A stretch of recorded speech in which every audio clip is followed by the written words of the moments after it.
Hi, welcome to another edition of the Alan Rosenberg Show. Time for another episode of my record collection of about 5,800 albums.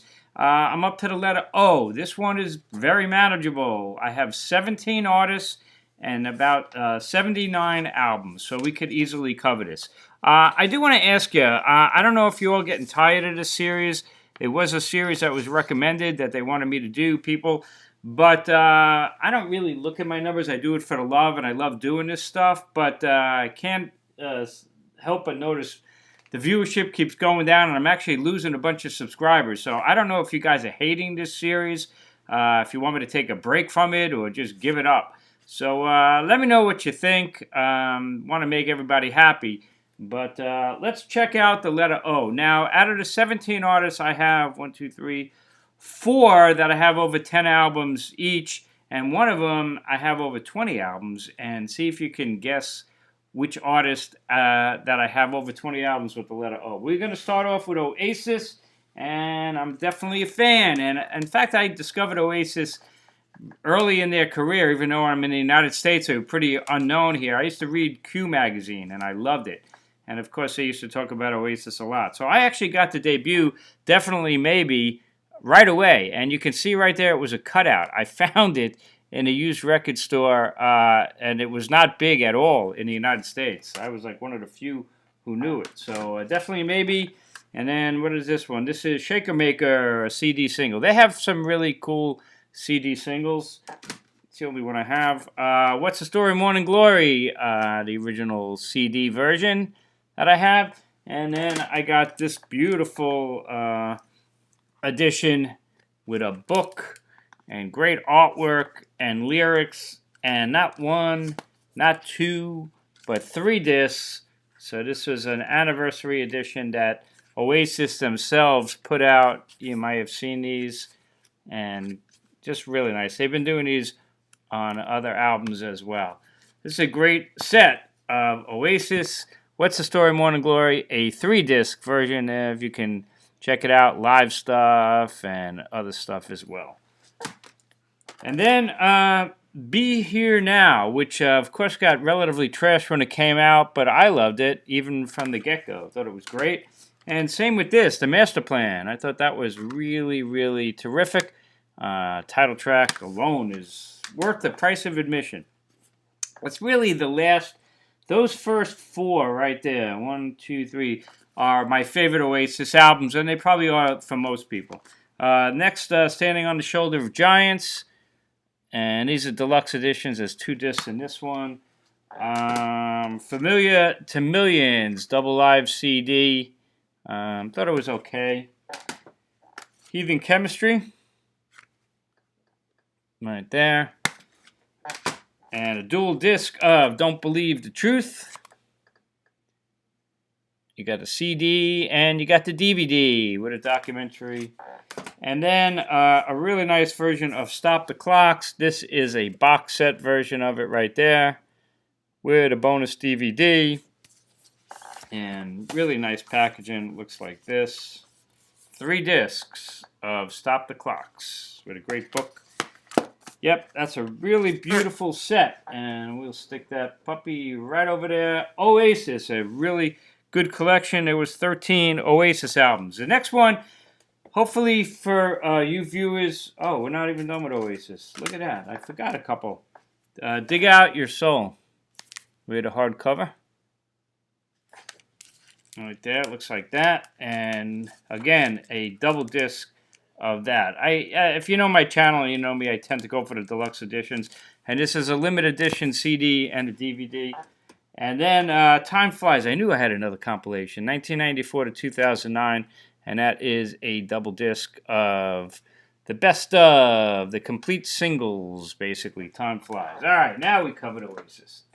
All right, next up, for you people across the pond, I want your opinion on this band. I had never heard them, but I used to read about them again in Q magazine, and thought they had a really cool name.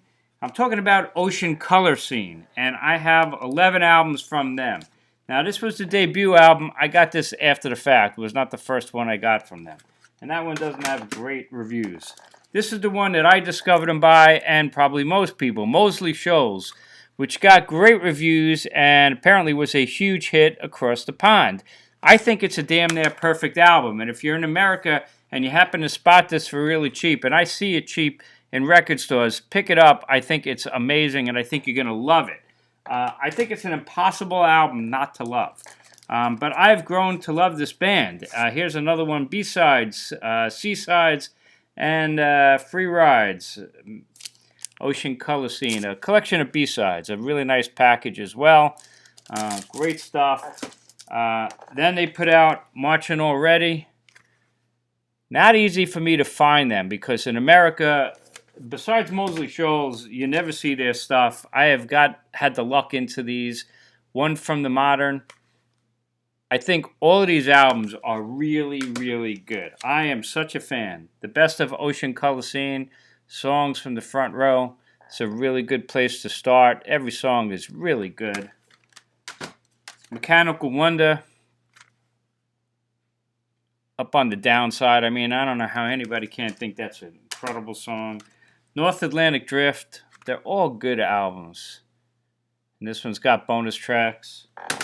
And this one I actually ordered off Amazon. I found it for cheap. One for the Road, Ocean Color Scene Live. A really fine live record. I was never going to find out in America. And then the last one I got from them, a hyperactive workout for the Flying Squad. That's a mouthful. Kind of psychedelic. Then I got this great collection right here called the Anthology. 2 CDs and a DVD.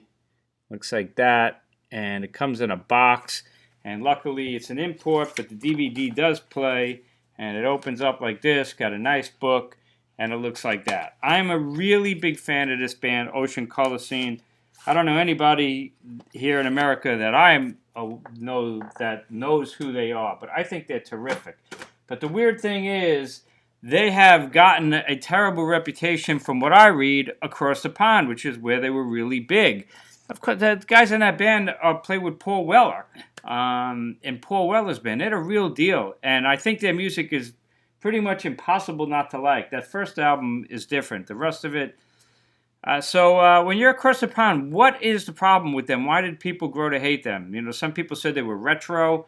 Well, so what if they're retro? If they're great, they're great. I don't get it. Let's keep going. Ohio Players, I only have one album, Gold. They had those great covers right there. I'm actually debating if I should dump this now. I don't know. I'm never going to listen to it, and I'm purging. All right, Mike Oldfield. They got 3 albums. You got to have Tubular Bells. And, of course, I have that. And I got Amadon. And this was a really good one. I got this a couple years ago. Music of the Spheres. Thought this was an excellent listen. I really like this one. 3 albums from Mike Oldfield. That brings us to the biggest artist I have in the letter O. Somebody who's a cult artist that nobody really knows, but I'm a huge fan. I've talked about her in my channel.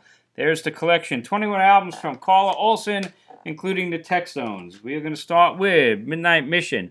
If you've never heard the song Midnight Mission, there's actually a video you can find on YouTube. Check it out. You'll thank me. I think it's an incredible song. Should be an all-time classic. Textones right there, Cedar Creek, and this is a 2 CD set with a live concert from 1987. This is an anthology of the Textones called Through the Canyon. So she was in a band from the Textones. They're a Texas band. They're fine. Here's another Textones compilation called Back in Time. This is like demos and outtakes. But the weird thing is, see that song there, Jokers Are Wild? That is a track sung by Gene Clark, and she worked a lot with Gene Clark. And it's one of my favorite songs of all time, and it's a demo. I actually met Carla Olsen once, and I said to her, what's the deal with that song? It's so great. Why wasn't it on an album? She goes, it was a demo. They were trying to get him a record deal. Jokers Are Wild is incredible. All right, now we get into Carla Olsen. This was my discovery of her. I saw this album. I picked it up because it was Carla Olsen and Mick Taylor live. She's a huge Rolling Stones fan, especially Goat's Head Soup era, which is amongst my favorite. And this album was what I call a life changer. I think I might do a video on life-changing albums. This was one of them. Mick Taylor playing with her. They do Silver Train. They did Sway right there. long before the Stones ever did it live, and a lot better than the Stones ever did it live. Here's a bootleg called Missing Snakes, live from the Roxy Theater. Outtakes from those recordings. And this is an amazing album. It's so good. I got it twice. So Rebellious, I love her. This is an album she did with Gene Clark. It's phenomenal if you like that Americana kind of sound. And one of these, this one right there, has actually got Jokers Are Wild. They threw it on there as a bonus track. So they must have heard me sometime. I'm kidding. But this is a great, great album as well. If you like Gene Clark, you got to get So Rebellious, I Love Her with Carla, Olsen. And they did a live one called Live in Concert. It's okay. It's acoustic. It's all right. And then she played a lot with Mick Taylor's studio record called Within an Ace. And a really fine album. Love it. And got two versions of it. Different labels. Fantastic. Another one she did, Mick Taylor's on Reap the Whirlwind. She's got some other guests on here as well. Percy Sledge, I think, was on this as well. Great record. And if you want to get into her, check out Wave of the Hand, the best of Carla Olsen, a personal favorite. I love this album. Great compilation. Studio record called The Ring of Truth. They did a 12-minute version of Winter from Goat's Head Soup. It's good. Dark Horses is a compilation, and you can see with John Mayall and Barry Goldberg and other things, and another fine collection of her stuff. And then some archive stuff. This is Detroit 85 live and unreleased. Carla Olsen and the Textones recorded live. It's fun. It's good. And a reunion album with the Textone called Old Stone Gang. Bought it at her gig. Pretty good. And then a really cool collection. Sway, the best of Carla Olsen and Mick Taylor. I picked this up recently, paid full price for it, and it's just an excellent collection of studio stuff and live stuff, and it's terrific, just great. So Carla Olsen, my number one artist by quantity in the letter O. Hope you enjoyed that. All right, after Carla Olsen, we got none other than Nigel Olsen, the drummer from Elton John. This is in my backlog. You can see I paid a whopping $2.99. And a compilation of his solo stuff. Dancing Shoes, I think, was his big hit. I haven't listened to that album yet. All right, who is next? We're going to go over to here, and we got the Only Ones. Special View. Another View, Another Planet, classic track. Roy Orbison. Yep, my only Roy Orbison that I've kept. Mystery Girl. You got it. Orleans live, my only Orleans album that I decided to keep. Kind of like a best of with them. Benjamin Orr, his solo record, The Lace. Not easy to find this on CD, and it's a good one on Wounded Bird. Okay, we got Joan Osborne. I'm a fan. Her big one was Relish, and still her biggest one. But I am a fan. I think she's the real deal. Righteous Love comes next. Good record. And then we got How Sweet It Is. Indeed, how sweet she is. She's a great vocalist. Great. I like her. Very, very enjoyable artist. And Breakfast in Bed, another one from Joan. Right there. I don't have all of her albums, but as you can see, I got a nice collection. It's a nice... she does really good covers. She does originals. And this is the last one I have from her called Love and Hate.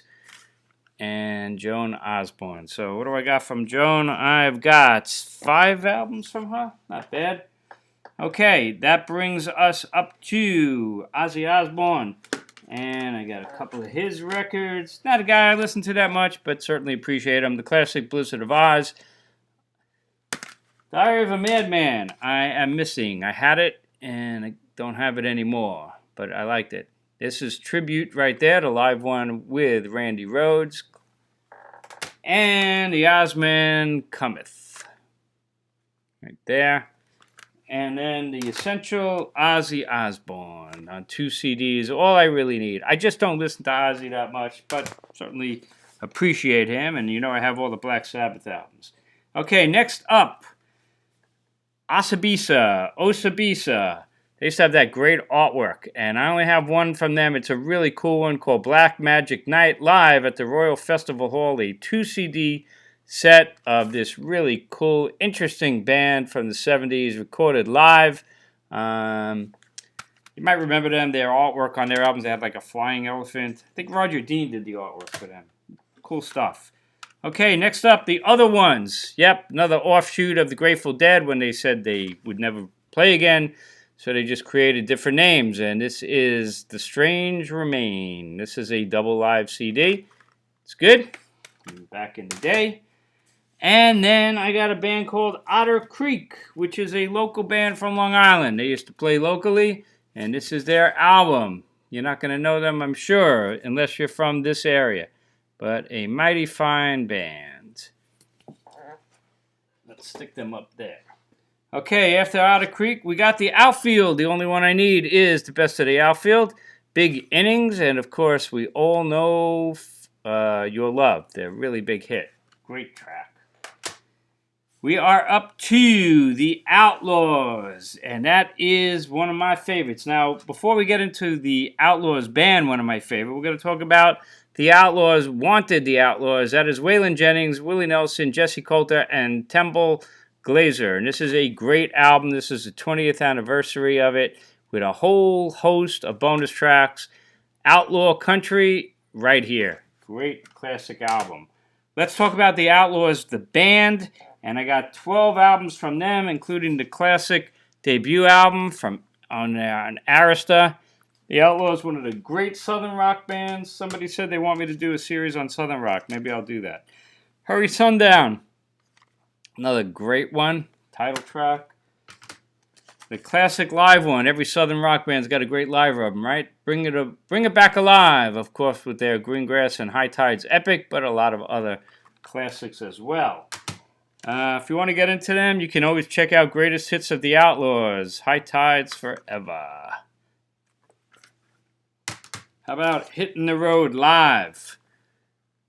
A live record. These Southern rock bands are always great live, and this is another fine live one. And here's another Best of the Outlaws, Greengrass and High Tides right there. This would be the Greatest Hits one that you should get if you're ever going to get one.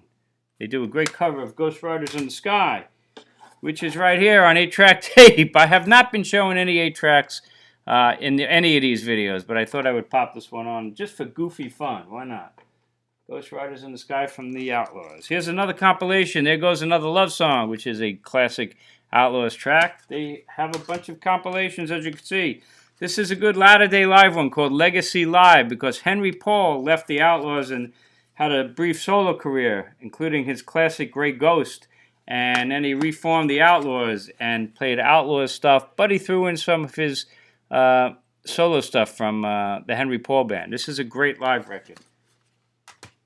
Here's authorized bootleg that they put out, the Outlaws, and this is from Alexandria, Virginia in 2005. Autographed by Hughie Thomason, no less. Right there. Pretty cool. Like I said, great live band. The last album I got from them, they're still putting stuff out on occasion. This is an excellent studio record from them, Dixie Highway. Loved it. I thought it was really, really strong. Like I said, Henry Paul came back, and this is a great album. It was a really big hit for me. And that is the Outlaws. We got one more band to show. One more Outlaws album, an Arista promo. And it's called The Live Sampler with You Are the Show. And Coming Home right there, and Miracle Man. Just for fun, it's got a little sticker on there. Promo from the Outlaws. Okay, last band to show you is the Ozark Mountain Daredevils. I got a twofer from BGO. You know that overseas label. Across the pond, they do a great job. Twofers. And I found this a while back. This is in my backlog. I actually haven't heard this whole album yet. Two of them, Men from Earth and the Car Over the Lake album. But I do always have in my catalog this one, Time Warp, the very best of the Ozark Mountain Daredevils, which I always thought is all I need and might be the only one I wind up keeping. Jackie Blue was the big hit from them, the Ozark Mountain Daredevils. So there you have it, the letter O in 20 minutes, 17 artists, 79 albums, the really biggies, the Outlaws, and Carla Olsen with 21 albums, Ocean Color Scene. I want to know what's going on with them across the pond and why people, it seems, grew to hate them. And, of course, Oasis and others. Let me know your thoughts. Let me let me know your thoughts about this whole series. Should I give it a break? Should I end it? Maybe you're just tired of it. Maybe I'm too many videos on it. I don't know. But I want to make everybody happy and enjoy the videos. As always, stay safe, stay healthy. Thanks for watching. It's Thursday night, but I'm posting this thing Monday morning because this weekend we're supposed to have terrible weather here and really severe storms. I'm worried my house is going to blow away and my roof is going to collapse. So I'm gonna do it now and put it up Monday. So hope everybody's safe. Hope I'm safe. And I'll see you next time on the Alan Rosenberg Show. And hit subscribe if you like the channel and you haven't. I'll see you around.